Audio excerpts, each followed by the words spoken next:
You can.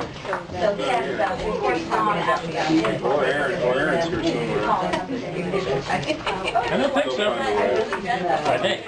I'll be laughing.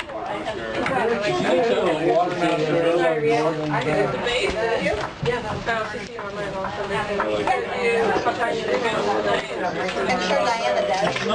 At the auditor's office, because they get their tax information. I just don't remember. Actually, after Judy. Keep an eye on it. Supervisors have to sit at the table. Water truck got stuck out. It's like the grown-up table. For a grow, I'm sure it's been there a while. He's asked a treat. There you go. How about? Yeah, make it. I did, but I had given it to. She gave me a group of them, and I gave them to each of the soups. Originally it came from me, but I gave it to him. And I distributed one out to each. Okay. Thank you. Now I know. Very nice dress. Oh, it's something that keeps getting My quota. And those are nice shoes, but I wouldn't want to He's be the them. water master up. Gilbert Reservoir. With red hands. Where? Ash Valley, that reservoir up in Ash Valley there. Gibbons? There's Steve. If you want to sit here, you won't be on the camera. It'll be on the camera. Gibbons, it's probably Gibbons. I don't care. Me either. We got in here anyway. The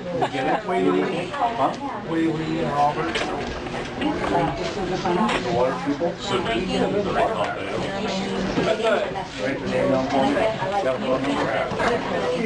So what the deal was, Richard? I'm sure.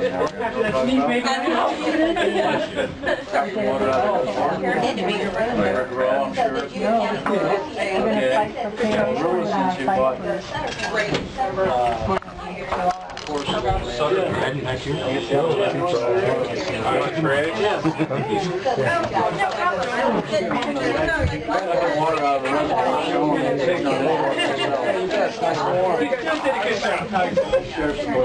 Well, I didn't expect it. Hello, Eileen. So I'll sit by now. How are you? I'm so great. I can't even tell you. They bought me a tripod so I won't drop the camera anymore.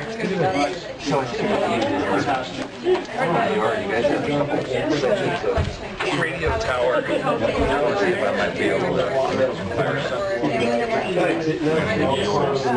Yeah, who knows? Yeah, definitely. Okay. I gotta meet with Joe and Robert down in Austin. And first trying to mess with the courthouse. I didn't. Because it was trees and everything. Richard's got some work to do there. We just need to probably shoot the tower and the building. So I think it'll work. So cool. Thank you.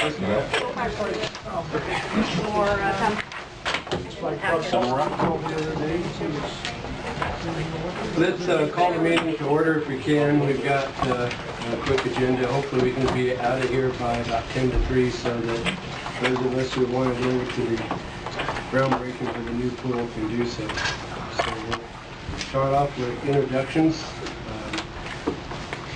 I think everybody pretty much is not new anymore. The last meeting, well, we have a couple new people. So let's just go around the room and introduce ourselves so that way there can be visually recorded. I'm Jim Chapman, member of the board. Maury Anderson, Planning and Building Services. Julie Morgan, Administration. Melody Brawley, Health and Social Services. Richard Egan, County Administrative Officer.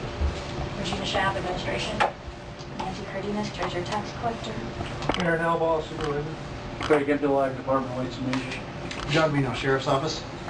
Gina. Kathy BSO. Christina, Treasurer Tax Collector. Latoya. Regina, Lassen County Public Defender. Stacy Montgomery, District Attorney. Jennifer Braden, probation. Jessica Balvinas, probation. Sarah Blue, probation. Diane Lemple, Auditor. Paul Burns, County Council. Larry Millar, Public Works. Dan Slater, Assessor. Dean Groden, Sheriff. Brooke Suarez, Planning and Building. And we have our news person. So anyway, with that, we'll take up public comment. Do we have anybody who would like to address us under public comment before we get into the agenda? Hearing none, we'll take up approval of the meeting minutes of June 8th, they're attached. Thank you, Regina.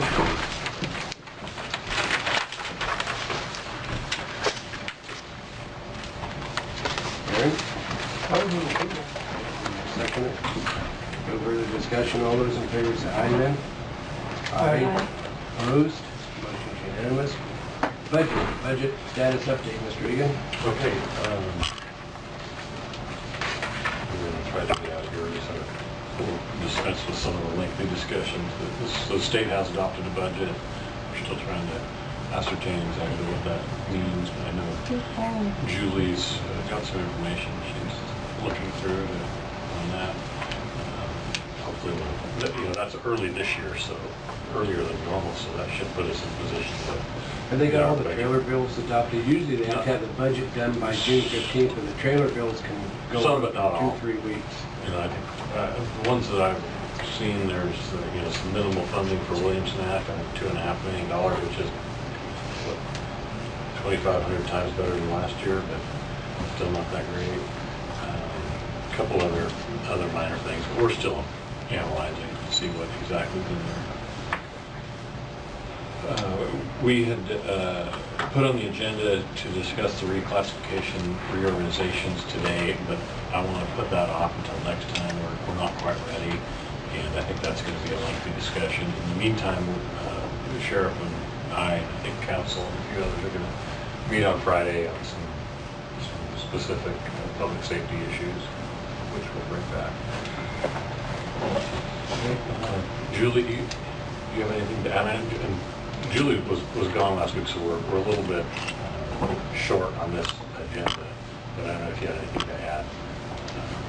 We'll move on to dispatch, and there's some fun issues that I think that he wants to talk about. Just that if departments are getting actual number changes as part of the state budget, if they get notification that their numbers are changing from what they submitted, then I'm happy with an email if it's just a number, one line item, or just communicate with me on what needs to change as they come in. And are we still missing requests from some departments? Or a department?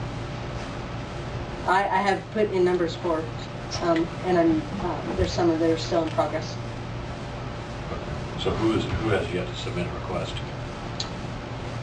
I prepared numbers for the clerk. I don't have anything for economic development and housing, and I don't believe I have anything for transportation at this point.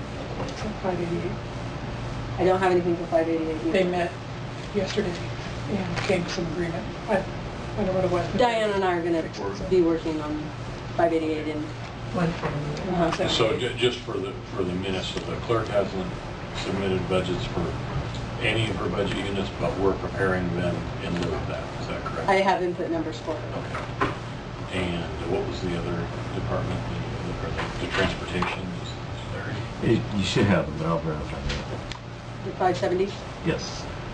Okay, I can do it. Commission's adopted them. I think, yeah, those went to the commission. Yeah, early this month, so. Well, scratch that, then I'll have to look, because I just But need I'll it verify to too. me. Yeah, too. And then economic development. But 112. Can I mention the realignment debacle? Sure. So I don't know if people saw it, there was a kind of impacts of sheriff, probation, and analysis from CSAC. Apparently, the Board of Equalization has been miscalculating realignment for quite a while. And they don't know for sure what the impact is or what it will be down the line, but for sure it benefited the state general fund. Does that mean under allocating? We don't know what it means, whether we got over allocated, we'll have to pay it back, or under allocated, we'll get money, or under allocated and we won't get money. We don't know yet. But I think it's safe to say it's a zero-sum game to the extent that somebody is under-allocated, somebody else has been over-allocated. Well, and I think they're going to delay payments until they figure it out. Did they give any kind of, I saw that email, thank you, but any kind of timeline on? They're talking that they're going to do another audit in March, and then they'll have the results from that in May. And so by the time that the May revised comes out, they may know what the impacts are. Yeah. So It's you have to coming. wait, you say you have to wait 11 months to find out? Yes. Yeah, not knowing if you're gonna win or lose. Right? That's a tough. they're not planning on holding I was payments gonna for say, Richard, I 40,000. think if indeed that's, when you get the details from Jen, I would say, I think a letter addressed to our legislators and to the governor, I don't think we should like wait till next May. I think we should be taking that to them now, that they need to come up with a process a little bit. Well, and the letter from CSAC says there'll be more to come, so I don't know Well, that we need yeah, I to think you react might now, want but to, I agree. I think you need if to it's gonna draft a hold- letter, so if nothing is really forthcoming by the end of July or August, I think that's when, maybe when the break takes place and like Brian's in the area, we could even talk to him one-on-one and find out what he would Well, I know say. CSAC's on it because all the counties rely Oh, on yeah. alignment. I just don't see the LA County waiting until next May to find out what they're gonna get.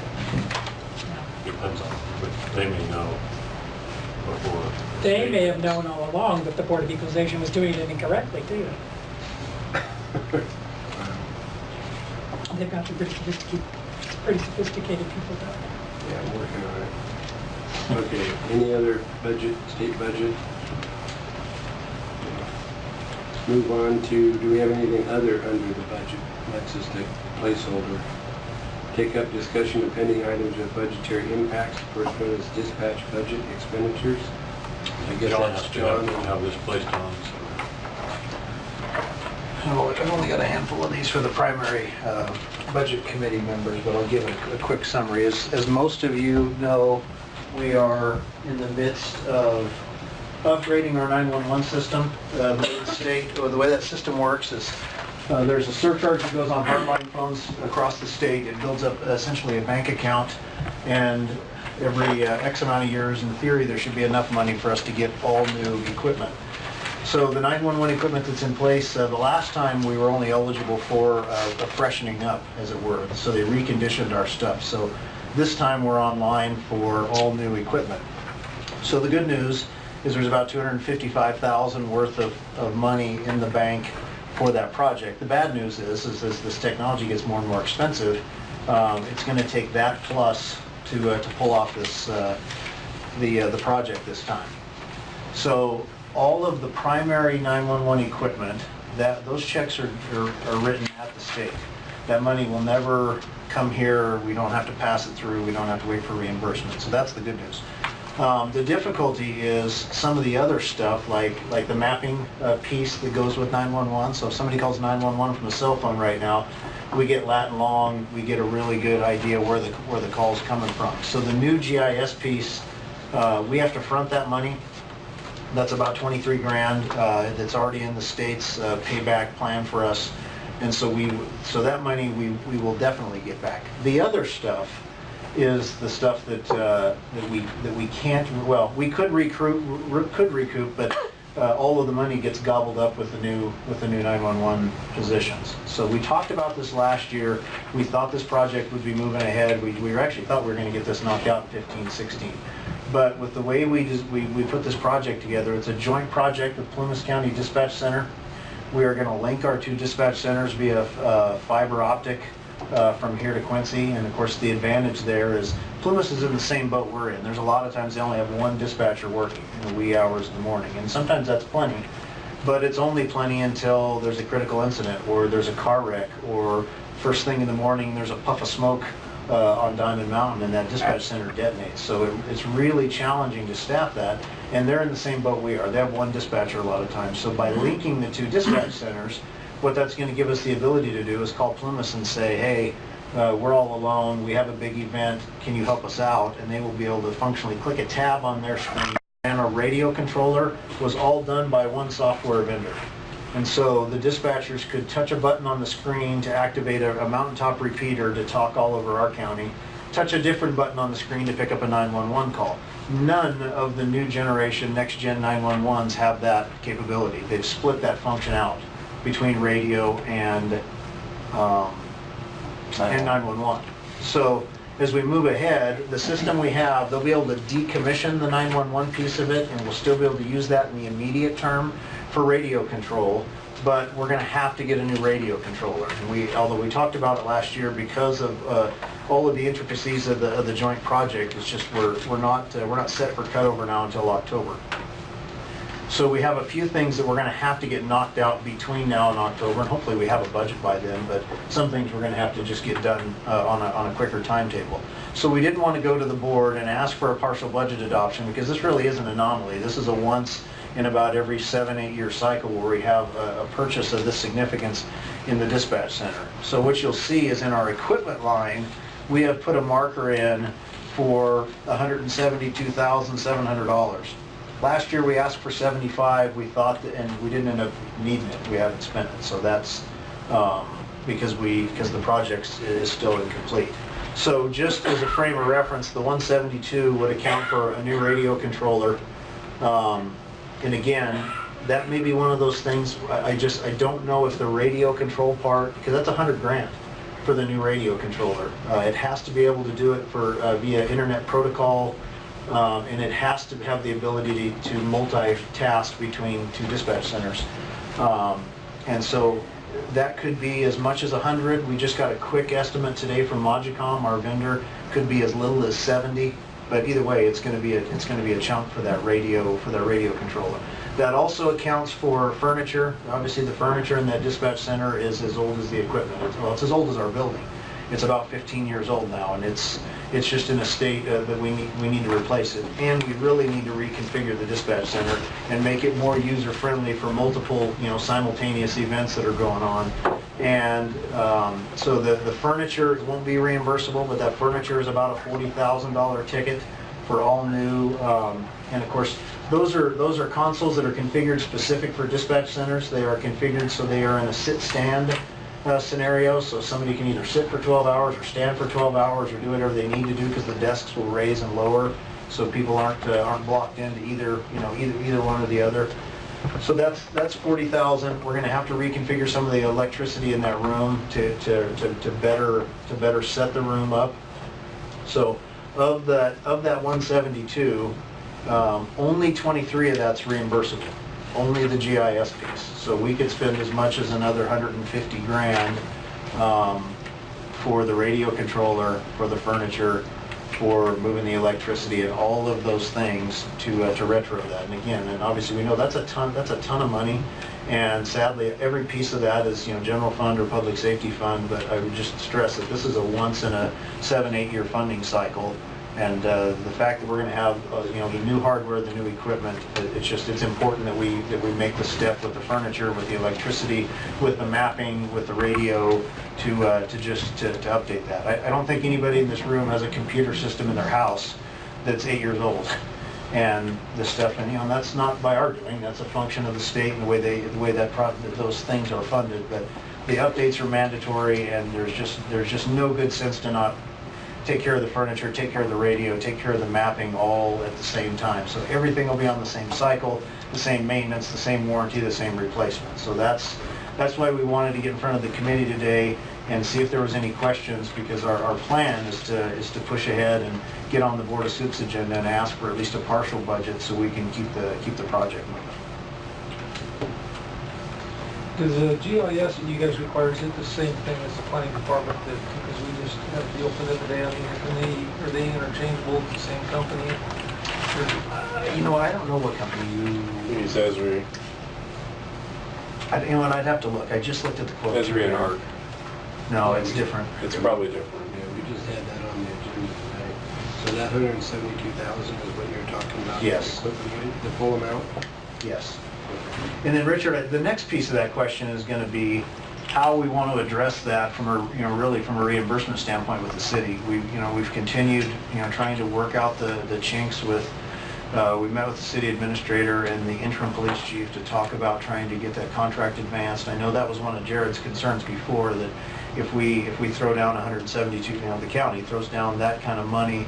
I know that he was hoping that there was a way it could be prorated, because it probably has a 5 to 7 to maybe more, year life cycle. Again, I think that's something that, that's probably for you, Jared, to decide how you want to do that. So could you just update us on the status of that contract negotiation? Last time, I think we left it with the city had a draft updated agreement. Is that correct? They did. So that was before Downing retired. So we met with the city administrator and Up to Grove as the interim and talked about the issues that they raised before when we met, they being Jared and Tom. And so then I resent a draft up to Grove so he could look through and tried to address all the things that, we addressed all the operational issues. I think the question is, were they long-term, were they going to stay with us, or were they going to go somewhere else? What, and then the other fiscal issue was the percentage of reimbursement. I think we calculated it should be somewhere closer to 50-50 than heavy to the county, 60-40. Yeah, so the challenge, the old contract got built on a 60-40 split because the county had about 60% of the activity to the city's 40%. But originally it was built on a 60-40 split, personnel costs only. And this is all going to go back before we had a dispatch budget. It just lived within the sheriff's budget. So once the dispatch got broken out into the 0523 budget, then the county started charging the city 40% of actual, top half and bottom half. And so now the question is that, is that 60-40 split, we know that more percentage of the work, they're getting more work out of us than 40%. I think really the question from there is going to become, how much of that split are they going to be willing to bite off before they say, if we got to pay that much, we'd rather have our own. I don't know. There's no question it's in everyone's benefit for us to have a blended dispatch center. There's just too many times when our units catch something live and in real time that's going on in the city, or vice versa, and those field units get to start responding without, and we see it all the time with CHP, where we have to make a phone call. What's CHP responding to?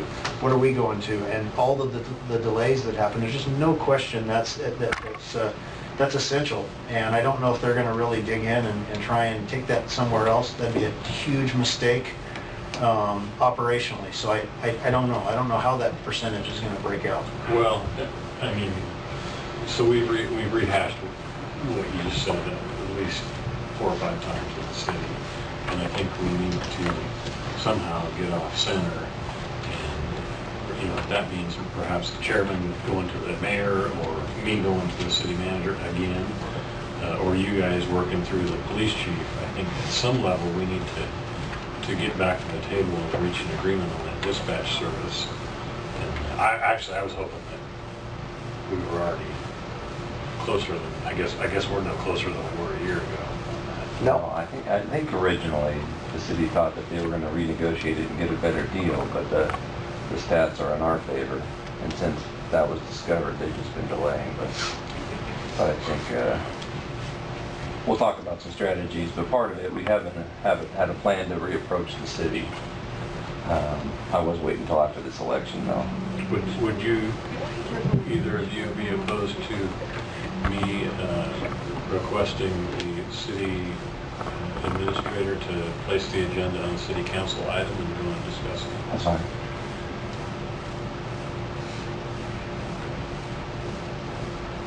I think that's probably, we're not getting anywhere. We need to break bureaucrats, the so we need to go. And in either event, they need to pay their fair share, whatever their fair share of this 172 is, because it's a real expense to us, to the county, for which they get every bit the benefit we do. And I guess what I don't like is the notion that, the city has this threat that they're going to go somewhere else, so we're not going to push them on a contract. I think we need to Well, one thing I think, push them or not. Just in the brief conversation I had with the mayor, actually it came up in our conversation a couple months ago maybe, when we were talking about it. And I think the issue they have, and I can see it coming from their perspective, and it would be the same if the table was flipped, is they don't have any control over the budget and the budgetary decisions. So if a decision's made to hire staff or whatever, long-range planning when it comes to the equipment, in terms of understanding what that big, they basically get, out of the clear blue, they'll get something in the mail saying that your share of this new expense is now this. And so for them, it's kind of it's not, shouldn't be an open-ended thing. So what we may want to do as part of the approach, especially since based on what Dean has shared, about the fact that it was like 54% of the calls or the services, kind of like the stats kind of do that, is see how we could develop some sort of a shared governance, so it's not just the county doing it or whatever, how you can bring it together so at least they can have a part of the decision-making when it comes to what it is we're doing. It's not relying upon John or Richard or whoever to make the decision in a sole fashion. I mean, so that they, I mean, if they're going to be paying the bill or a big chunk of the bill, I think having part of the ownership might be one way to do it. Well, they've always had input in the process. It's not a question of Never input, been a time. it's a question of the shared decision-making. And I don't The think, problem is, though, is it's still a county budget. Well, I realize that, and that's where it's going to be at, but the idea that we just have a blank check that we can, you know, okay, by doing that, we dig up our 43% share, you know, they're forced to pay the 57% share. I think that's where you run into the impasse, and I think you're going to have to think about how we can incorporate them into some sort of a shared governance process so that we agree, okay, this is what it is, and now you go back to your thing and we do the funding that way. And I think if you do, you'll have a lot more chance of having some cooperation rather than just saying, okay, here's 54% of the bill, it's yours. And they you know, have no idea what to expect. I mean, it's like what the state does to us all the time. No, Jim, we met with them in December of 14 and gave them a long-term plan, showed them the proposed budget, showed them things that we had considered for potential of adding staff and big ticket items like Well, this. obviously you did, and obviously you had great success with that, so we have to maybe rethink how we do that. We did it, and if they didn't pass that on to the mayor, for you to say we keep them in the dark is incorrect. No, I did not say that we're Okay. keeping in the dark. The thing is, you've given them all the light. They're just Yes. saying they have no say in determining the final. So here's the information. Where do they get to be a part of the decision-making process? Right now, It could be right here. it's unilateral, it's one way, and that's how they see it, and that's why you're not seeing a lot of warm and fuzzy. Well, they've dragged their feet. and It's not stalled about us keeping out. them in the dark. They know all what you're They know. wanting to do. We've But given them the information.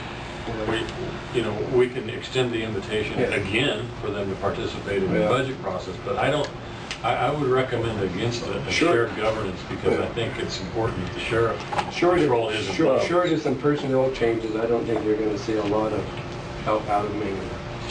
So I think it'd be Well, worth and going. that's the hard part. I don't think they're getting all the information. Because we try to be open about it and try to... And that's why I suggest we go Sure. to the city council meeting in open session and lay out our concerns Well, about maybe, the contract. yeah, maybe we could put together some kind of advisory committee. If it's, the hard part is ultimately, if you get into shared governance, there are employees ultimately, and that gets really difficult. We would end up in the same troubles that we have with some other joint ventures. But, yeah.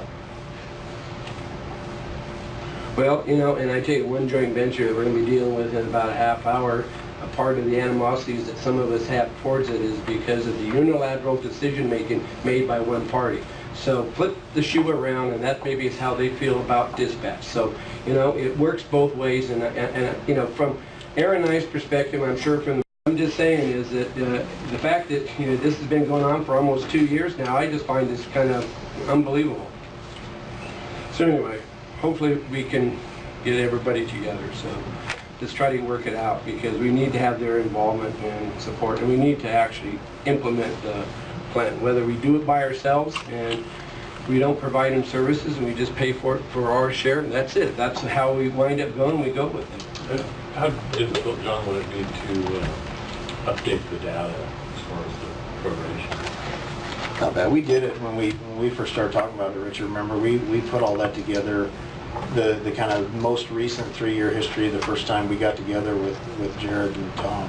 So that's easy.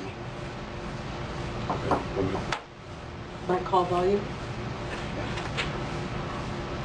Why don't we set up a meeting? Myself, Sean, Dean, Jared, Jim, And Brian. we'll inform them that we're going to ask the mayor to be placed on their agenda.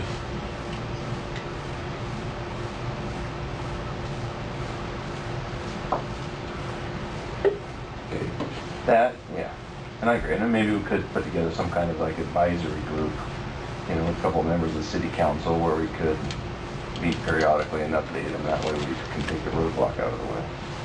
We need to involve them in the process, make them feel like they're a part of it, have some ownership. You know, it doesn't have to be shared governance, but there has to be, and right now, that hasn't been part of it. but that hasn't always been the most successful model either. We can relate to that.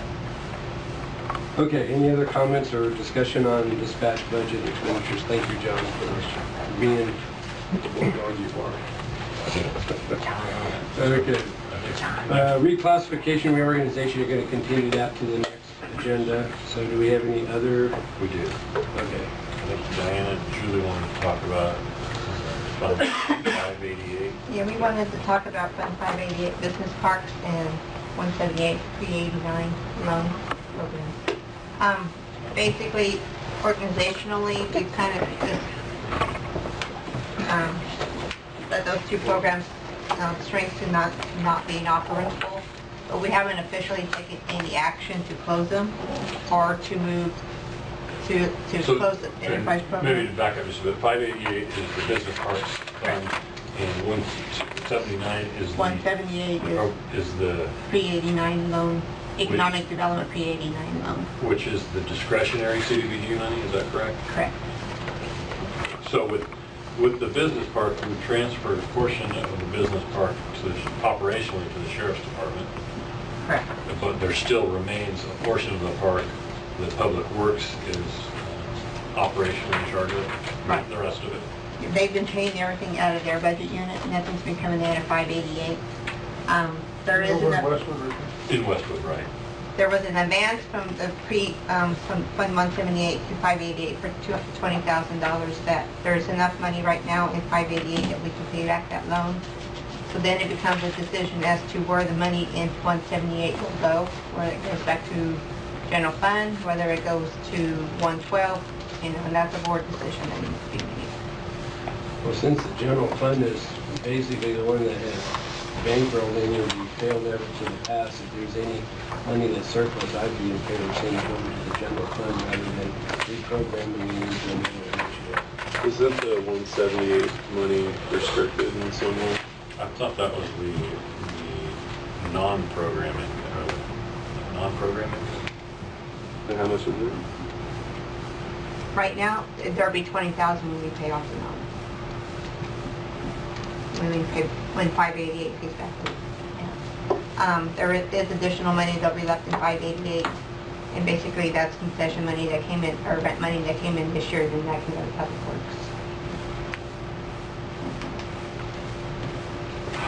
So is that the recommendation that staff has? So, you want to take that to the board? Yeah, we need to take it to board because right now, 588 is considered an enterprise fund, and so the assets belong to the enterprise fund, they do not belong to the county, general government. So we need action to close 588 and move those assets to the general government. Okay. I'm in favor of this doing that. Aaron, what do you think? No, I mean, I think we just need to clean all that up. It just is one of those kind of wounds that just keeps giving re or aggravation and grief. So it didn't achieve what it was set out to do, and maybe it was, people wanted to do that, had great aspiration, but it hasn't moved like it was supposed to. So let's take care of it, clean it up. He's the chairman. I'm just saying. I think you have a question. Oh. Yes. The board voted to use $50,000 out of 588 to pay back this loan. That was a different one. Okay. The warehouse over there is empty. Nothing's been done since you allegedly you were going to pay back the loan. Yeah, those checks have been cut. Okay, so I can get a copy of those checks? Sure. And how does this impact the sheriff setting up his office in Westwood? I believe they'll be doing that. We've been working on it. It's underway. Yeah. Yeah, we're working on it. We're gonna start moving equipment and Yeah. Westwood doesn't have any sheriff's deputies at the current time. That's not true either. have to. I found out 2 plus a sergeant. firsthand we don't have any deputies in Westwood. You must have found out secondhand, because we have 2 deputies and a sergeant over there. Well, I'll check back with the officers that told me that. because nobody comes. Well, certain days you might not have one available based on training, scheduling, and so on.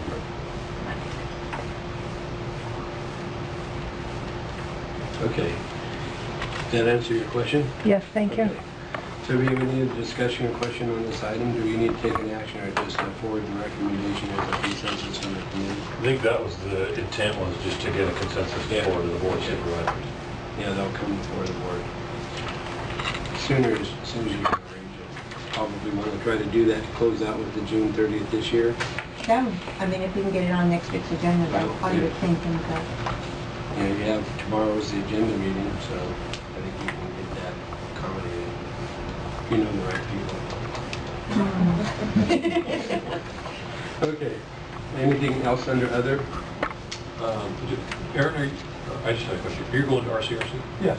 I expect they'll probably have some sort of an update on the state budget if they have any handouts. Would you mind grabbing me? Yeah, they should have something. Yeah. I'm guessing they'll probably have some sort of analysis. Yeah, they've actually published, email-wise, we received immediately, and they followed up both CSAC and RC and put out analysis as they become available by email, so. But very preliminary, class. Yeah. Where is that meeting? Sacramento. Yes. Sacramento, yes, at their office. I might just look at your agenda if there's a special session on that. I've got the agenda I can give you. Okay, if you just have an email of it. Yeah, okay. I've got the hard copy, but I can give it to you. Saturday. One thing that they did include was pill, state bill $640-something thousand. I don't know exactly how that translates to us. Well, we could take $647,000 to pay back the old stuff, but I didn't think this, it was fully funded, it was like around 60 or 80,000 is in that range. About 68,000. Yeah, 68,000 or something like that. I think that from what I read in the analysis that came out initially is that they were fully funding the pill for this year, but they weren't providing any funding for a prior year, which is what all the counties have been asking for. And that would be like $800,000 for us. So, okay. What under? I guess we could do it under other business at the bottom. So again, audit oversight. We have any? outside auditors will be here in July to start the preliminary audit. Did you want to discuss the findings on the transportation? Or can we do that at another?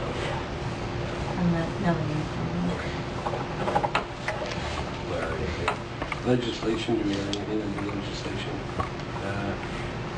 Were we able to find out the status of the bill or the, because I know Brian published when we were in his office there in May, in his office, that the Heavy Lake Power, the PG&E contract was going to be, if anything was going to happen, it was going to happen in the budget or the trailer bill. So, and we had that one letter that went out. If we had any feedback as to where that stands? None. Okay, maybe try to get Tony to talk to Brian's office or somebody, see if we can get something. We had a couple, it was in the paper, so I've had a couple of people ask me about it. People are concerned about the possibility of HL Power just not even functioning anymore. So if we have power outages and stuff, how do we get power? Okay. Well, there was a little bit for some problem last time. Yeah, but it was, there were about 5 of them. They were SPI ones, but it was kind of more site specific. It wasn't dealing with the bigger, and that was, first we kind of thought it was all together, but apparently it was kind of a site thing that the SPI was able to get accomplished. So, under other business, I want to talk about the BOCA grant, and I'm glad to see that Stacy's here from her office, and I know this is an issue that kind of popped up last week, and we were dealing with, apparently there was about $170,000 involved with that. It had been used by a variety of different functions, and I think, it's important that if there are some funds there, that even if the DA's office would not be able to use it for their needs, that they're still kind of a key to making it work for everybody else. And what I wanted to bring up, and I just picked up on this a couple nights ago when I was looking at the city agenda for tomorrow night. They had the minutes from their meeting last month where they basically were working on their budget, and it talked about they were having put into their budget was being added $4,000 in professional services for sexual assault evidentiary exams. And apparently, here just in the last few months, that Banner Lassen, which had apparently been paying, they had some funding source that was paying for that, has basically shut that down, and this week would be as relates to the city. So it may have also additional ramifications, I'm not sure, with the county budget for the sheriff's department. And as it turns out, there's approximately 20 calls a year that they get or they have to deal with, and because they don't have anybody on staff at Banner,